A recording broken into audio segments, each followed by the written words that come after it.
Let's go, boys. We get 3 points, ending our four consecutive loss streak dramatically with a 5-1 victory. He will be happy on a slot. My man, he will be very happy with this crucial 3 points in a crucial Champions League game. What a player, Ekitike. He selected Ekitike to play on the right wing instead of Mohamed Salah.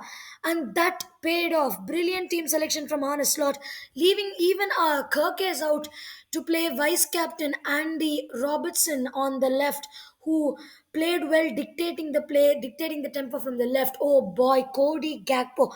How good is he? Absolutely delivering every single game on a slot gives him a chance.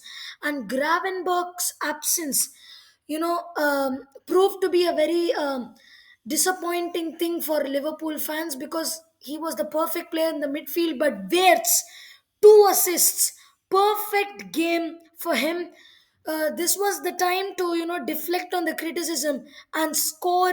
But those two assists, yes, brilliant from him. One of them bringing to Sobboslai. Oh boy, whether he's playing right back, whether he's playing CDM, whether he's playing Cam, he's played all those three for us this season.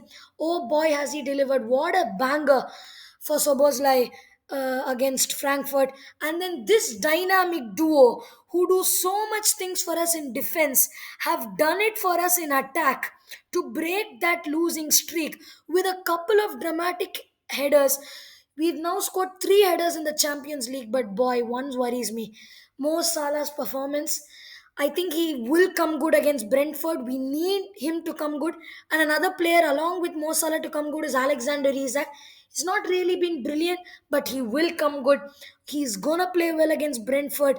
Possibly an Ekitike start, but Isak will do well. We have to beat Brentford, boys. This is our chance to get three more points, and hopefully Arsenal and City drop points so that we can climb up the table to get our 21st trophy. The fight is on. Come on, boys.